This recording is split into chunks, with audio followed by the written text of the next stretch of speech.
Welcome to the Good Growing Podcast. I am Chris Enroth, horticulture educator with University of Illinois Extension, coming at you from Macomb, Illinois. And we have got a great show for you today. We have an introduction to make. Someone, if you've listened to us, someone you've heard before, but we have to introduce them in a new light today. And I'm not doing this by myself. Of course, I'm joined, as always, by co-host, horticulture educator Ken Johnson in Jacksonville. Hey, Ken. Hello, Chris. How are you? I am warming up. Hey, kind of got cold and then it got warm again. It's great outside. I love it. It's gross. It needs to stay cold. I will say the pumpkin on my front porch, it like froze solid. And now that it's above freezing, it has just melted. It looks like it's eating the concrete like porch, but it's really just melted into it. So it's kind of gross. Get the shovel out and scrape that off. I don't know. I think I'm going to keep it stuck there. To it. I'll see what happens. You know, there's these experiments with these classrooms. They put their pumpkins in the case and they watch it decompose and see all the fungi and stuff that appear. That's cool. Should be an experiment. Set your webcam up on it. Live stream. It's be like my eagle nest, but it's just pumpkin watch. There you go. Oh, goodness, Ken. Well, you know, we have a lot of fun on this podcast. And this week we're going to be talking about Thanksgiving, more about sourcing our food. And because we have so much fun to the podcast, we'd like to announce that we have a new contributor to the podcast. And so you're going to be hearing his voice more often. And so I want to introduce local food systems, small farms educator, Nick Frillman. Nick, welcome back to the show. Yeah, thanks, Chris and Ken, for having me. I'm excited to get this rolling and contribute. So as a local foods, small farms educator, you know, a lot of your programming or what you do is geared towards, you know, small commercial fruit and vegetable production. Am I correct? Or give us a little bit of open that up a bit for us. Yeah, sure. My primary audience in my programs are, like you mentioned, small to medium scale fruit and vegetable growers, but as well, lots of backyard growers. A couple Illinois homesteaders here and there, or farmsteaders, as we could call them, people that might be retired or growing food predominantly for their families and have day jobs as well. And then, of course, the massive volunteer audience keeps us busy in Unit 12, as I'm sure they do in your extension units as well. So we can count on our master naturalists and gardeners to be usually interested and available to come hear our programs as well. Last but not least, I do quite a few site visits, so we get some client questions that are better answered in the field versus over the phone or with an email. So especially during the growing and harvest season, from about March until about now, I do go out to farms if it's not too much of a haul, even a little bit outside of our unit, and lay some eyes on some problems, advise people how to proceed. So. It's been a great time with extension so far, and I'm looking forward to doing some more work. So a lot of what Nick is going to bring to the show, I mean, you're going to be talking, I think, a big group, and some people who have communicated with me in the past, you know, they say, hey, listen to your show. I think this is mainly on like timber stands or like native plants, things like that, but they have a lot of acreage and they're kind of wondering how to improve that. So it's the idea of homesteading or kind of being more self-sufficient or resilient on the land that maybe you own, manage, steward, or however you go about that. I mean, Nick's going to bring kind of that edge or that component to this show. So we're excited to have you here. Yeah, thanks. One other thing I forgot to add that I guess I could, it's probably the most unique thing about me on the team is I do manage the refuge food forest in Normal, Illinois. And so that's about 1.5 acres of woody perennial crops. So lots of fruit trees, nut trees, fruit bushes, vines, canes, etc. Some crops people have heard about before, like apples and pears, but also black, white, and red currants and pawpaw. Some mushroom projects like shiitake logs. So some things that people may be familiar with, and then other things that they may not be so familiar with. So yeah, but more on that later, I'm sure. Definitely. So folks, if you're listening to this and you're like, oh, you have more questions about promoting local foods in your area, local food systems, Nick's your guy. So that's why he's here. We're happy to have him. So Nick, this week we are talking about sourcing our food locally. So new guy on the boat here. I'll just say, if you wouldn't mind kicking us off, please. Yeah. So this week, as we were talking about before we got rolling here, we're thinking about celebrating the bounty of the harvest season with Thanksgiving and the Thanksgiving meal. Has long been a tradition in North America, even well before we were officially a country. So yeah, back in the day, just thinking about where we are now and where we were several hundred years ago, the only way that you were having a Thanksgiving feast was if your local community was able to successfully grow and prepare local ingredients such as farm-raised animals and vegetables, and only if you succeeded at putting up and preserving some of those harvest items for the lean months. So, from about anywhere in the temperate region of North America, we're talking about October until February. So people had to have their things in order back in the day, and their larders filled up and their items salted, dried, cured, what have you, to share that meal together. And so, the only way that folks got by in the past was integral community support of one another. So it's just been on my mind this week.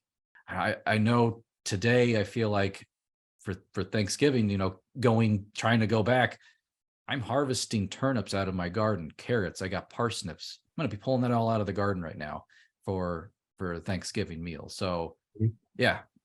I mean, let's throw it back to that day. Ken, what's coming out of your garden to get on the table?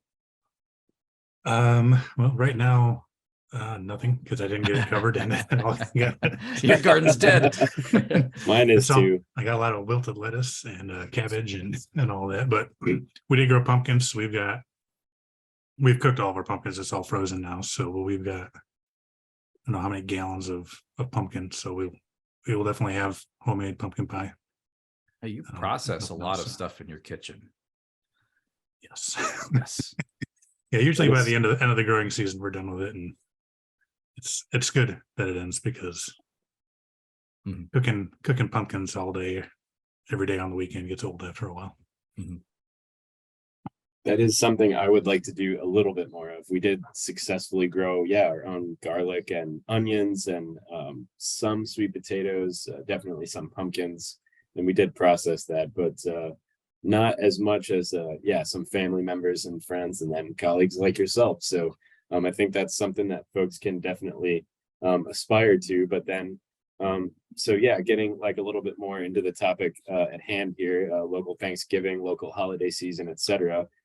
Especially for folks that don't have a big growing space like we may, being the growing nerds that we are, right? So last year, about this time, a little earlier, actually, my extension colleagues and I at the Bloomington office came up with a concept that we called the Local Thanksgiving Challenge.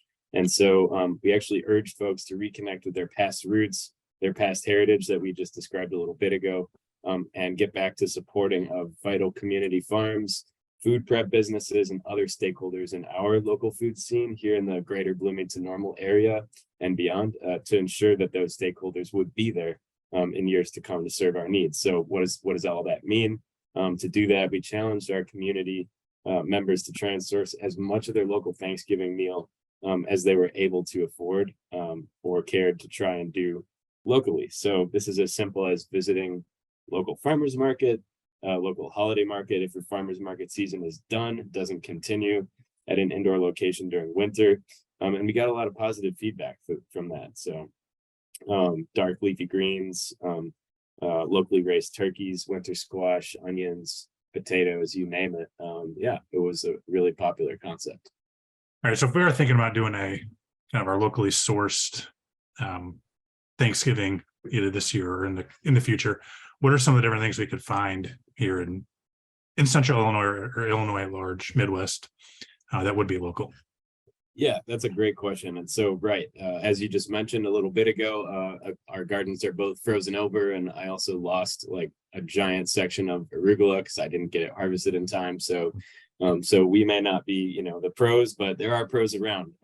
So local vegetable farmers this time of year, fruit farmers as well, are usually sitting on a trove of things like root vegetables in the walk-in cooler, dark leafy greens that are coming out of high tunnels or greenhouses, as well as shelf-stable pantry items that can be prepared holiday season long, like winter squash, onions, sweetened baking potatoes, those crops that usually can hang out in semi-cold frozen soil or walk-in coolers or even just at room temperature in a dark, dry place all off season long. And then to say also some pears, apples, I saw those at the Thanksgiving market in Bloomington Normal this past weekend as well. So there's still a bit of fruit to pick from. One other thing I did want to mention is locally grown food is available for all, no matter the budget. So I know this is a little bit of a sticking point for some who may say, the produce at the grocery store that's come in from elsewhere is definitely a little bit cheaper. But folks can definitely visit www.ilfma.org/find-a-market for a list of Illinois farmers markets and other direct-to-consumer venues that are accepting supplemental nutrition assistance program benefits. So want those local food options to be open to all. And it really varies depending on who's listening, where you're located, what you have access to. And you mentioned this already, Nick, whatever you're able to afford or willing to do. Is there any something simple that you would recommend if maybe we don't have access to a winter market or something like that?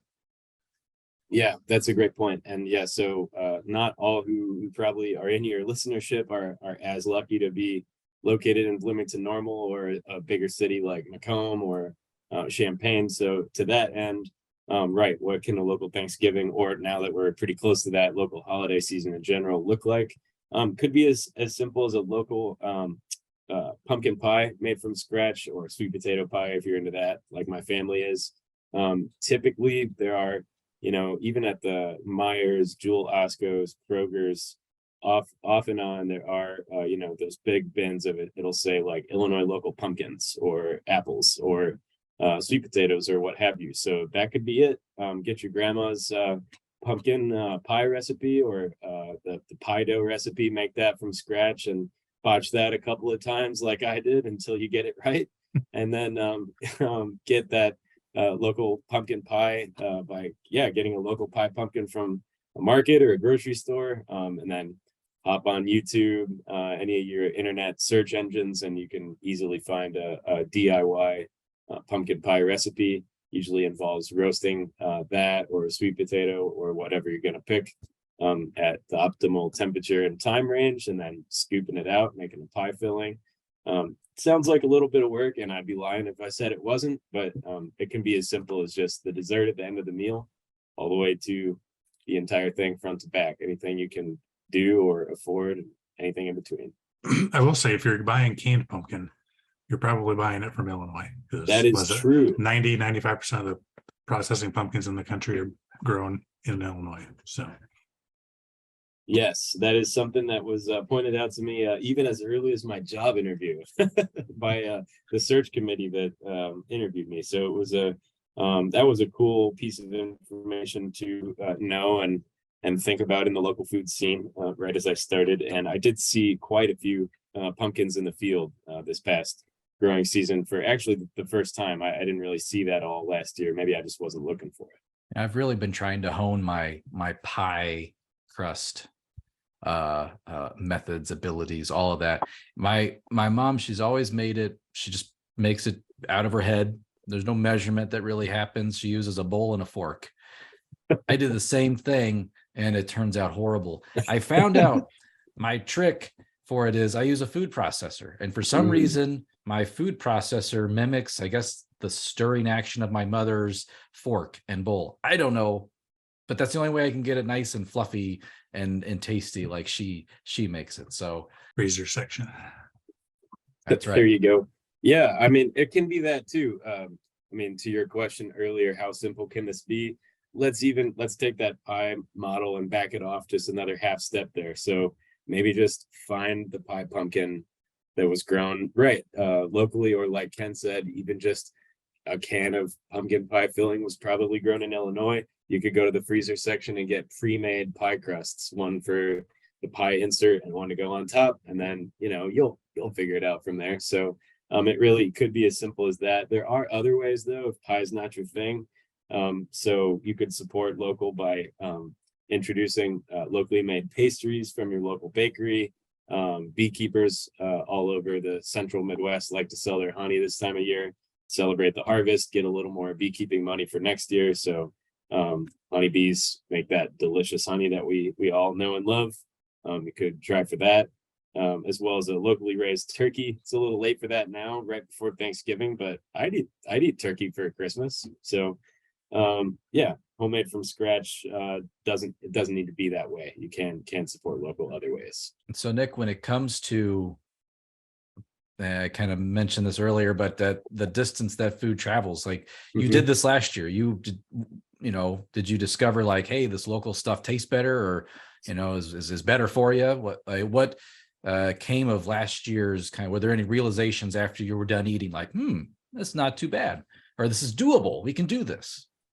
Yeah, right. Well, I'm definitely, I've been long since a convert to the local foods movement. I worked on a vegetable farm before being with U of I Extension, so I know I'm familiar with the taste of produce that's just been harvested. And yeah, obviously there's no beating local produce like that. Anybody who's had a tomato right off the vine knows the difference in taste between one from the grocery store. But we collaborated on this last year. Myself, a then horticulture educator with our unit, Kelly Alsup, as well as my nutrition and wellness educator in unit, Jenna Smith. And she's actually the one that brought it to our attention that when our produce does not travel those hundreds or potentially thousands of miles to get to our consumers here in Illinois, the research does show that local produce is more nutrient dense. And so when something's harvested far away, as soon as it's off that plant, vine, tree, out of the ground, what have you, it is going to start losing nutrients as soon as it's disconnected from its soil or water source. And so the quicker we can get that into our bodies and processed into high quality nutrients, the better. Research does show that. So it tastes better. The research shows it's better for you. Win-win. So as one of my family members said, you could pay for good food now, or you could pay for hospital bills later. Like it kind of could be as stark as that. And is there a definition for what constitutes local? Or is that it depends? Oh no, I mean it definitely does depend. I was just laughing because I think that could be a great whole good growing episode podcast in and of itself. But yeah, you raise an interesting point. So I mean, I would argue that that the local is a little bit of a loaded term, and perhaps we should turn more towards the idea of the food shed. So I'm not an expert on the definition of a food shed per se, but how I understand it is this. So like the city of Chicago, for example, the city of Chicago's food shed includes basically the entire area needed to feed like the area of Chicago in and around it. So you could make an argument that goes as far as the suburbs of Chicago, one of which is Kenosha, which is actually closer to Milwaukee. So it really depends on the size of the city, the clientele you're talking about. But for Bloomington Normal, for example, using my area, I would say that the 3-county area that our extension office serves, Woodford, McLean, and Livingston counties, is effectively the food shed of Bloomington Normal.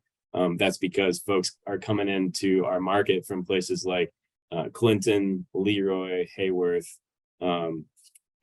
Pontiac, Fairbury, and other places in our local 3-county area to that central Bloomington Normal location. So yeah, food shed, or even within the state of Illinois, like you mentioned with the pumpkin pie example.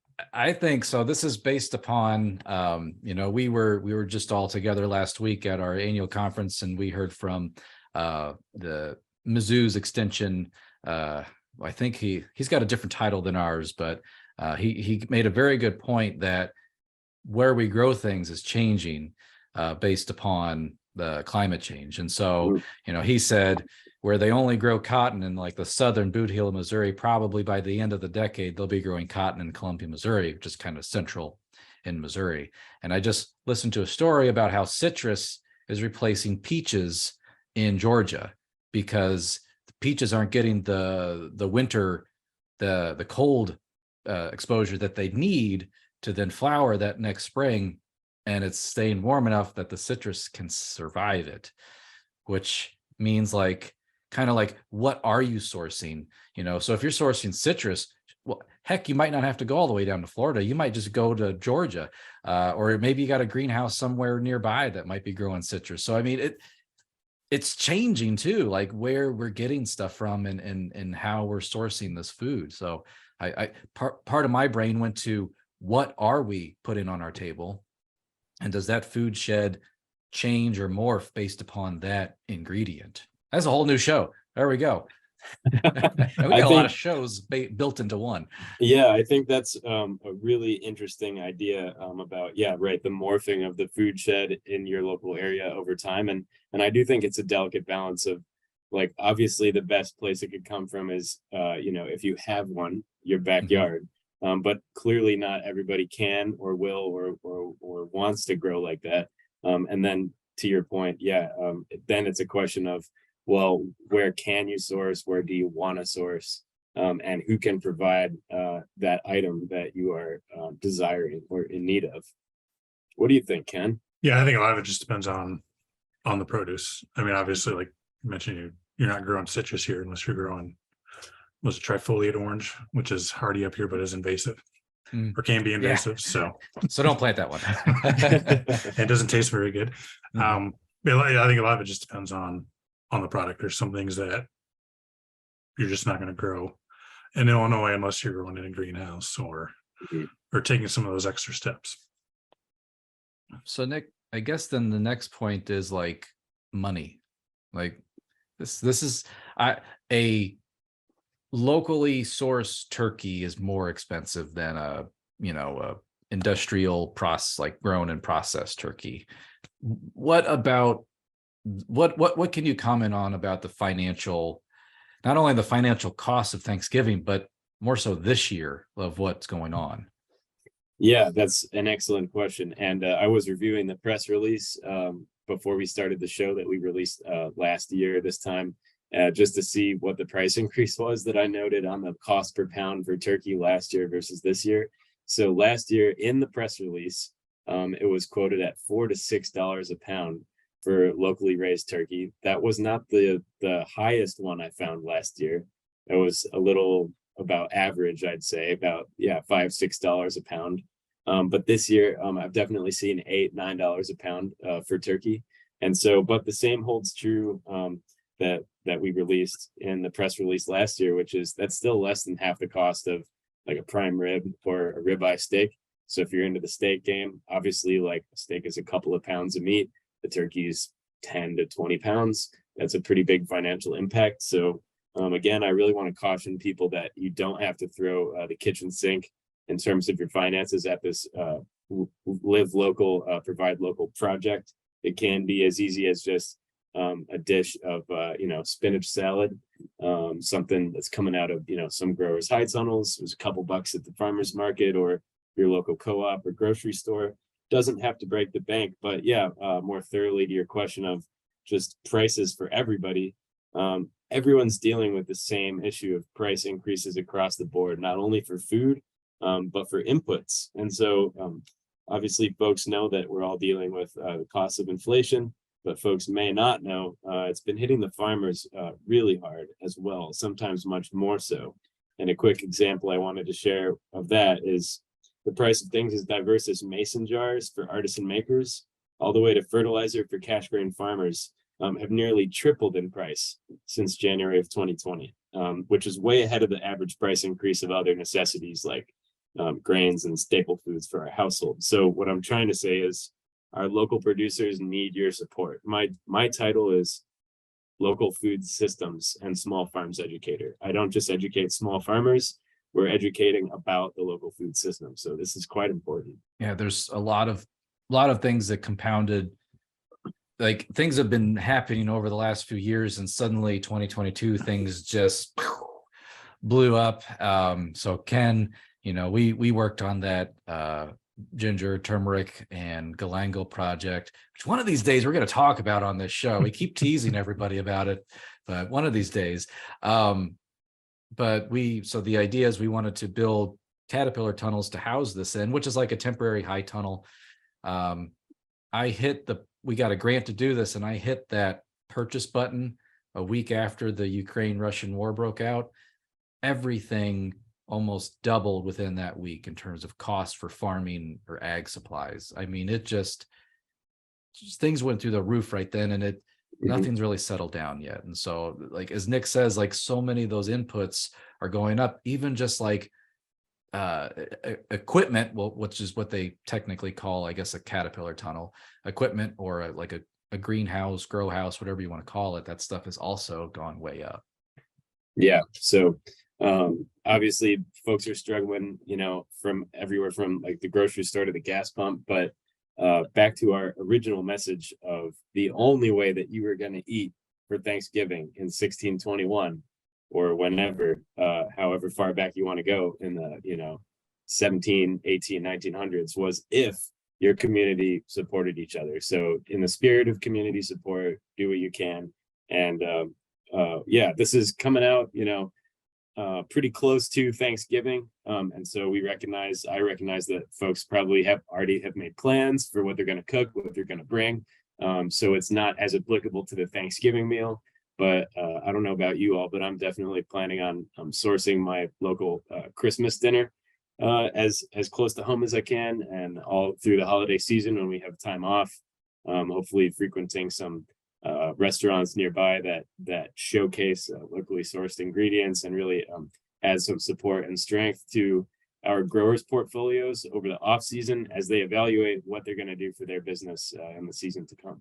So before we hop off here, how are you guys planning on supporting local this holiday season? Oh man, I feel guilty if I don't do something. No, so where we're at in Macomb, we do have a couple local. I think we have a local food co-op, and they sell like really good food. Like that's like high quality stuff. It's more expensive, but you could get a package of, well, we'll just say they do have these. They have a package of locally grown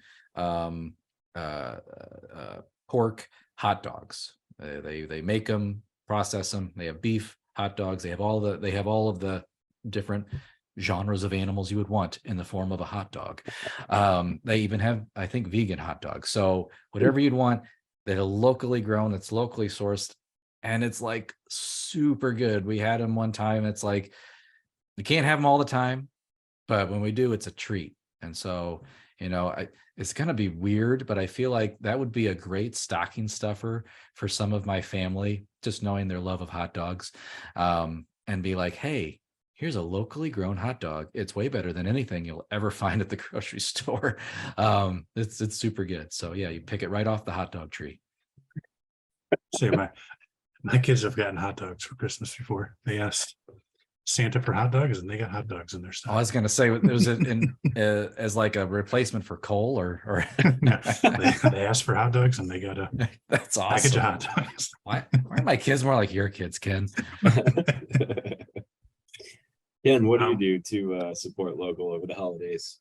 So I think our farmers market here in Jacksonville is closed for the year. We have to hit up the local meat processor, get some stuff from there. And then, it's not necessarily supporting the farmers. We've got, the pumpkins and stuff that we've grown ourselves, and we still have some onions and garlic and lots of strawberries left over. So, yeah, a lot of our root crops, that's what we hold those over. We use that a lot throughout the winter. So, and we have one pie pumpkin. I haven't processed it yet though, because it's sitting on our table because it's pretty and blue. Sounds like you grew a blue Hubbard. That's awesome. I did. Nice. Well, Ken, I'm really glad that you brought up the meat processors and the little lockers. That's one that I actually left out early by accident. So definitely local meat packers are struggling with supply chain cost increases just like everybody else. So that's a great place to go, and they may have a lead on your local bird or ham or what have you of choice for your holiday meal for past Thanksgiving at this point.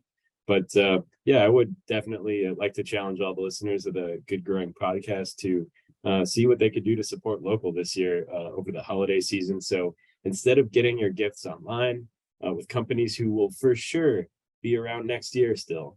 Which local vendors, from soap makers to bakers to beekeepers, fruit and vegetable farmers and beyond, can you support with your local food purchasing dollars? The difference between them being there for our communities next year and not could be just a couple hundred odd transactions, which compared to the big box stores is not much.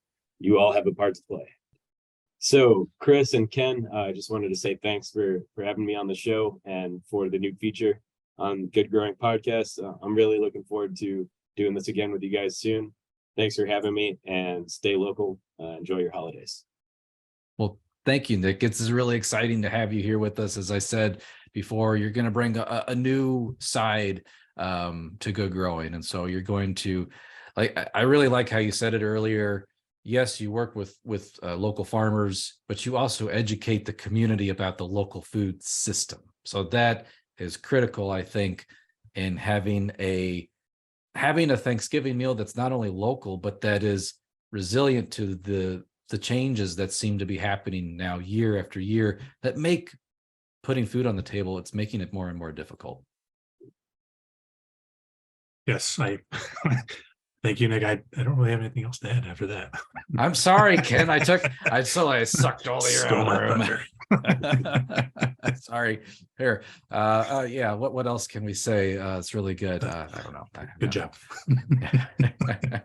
And so the Good Growing Podcast is a production of University of Illinois Extension. Listeners, thank you for listening to us all. We're also doing a YouTube stream. So for all folks watching on YouTube, thanks a lot. And as always, keep growing. And to boot, happy Thanksgiving all.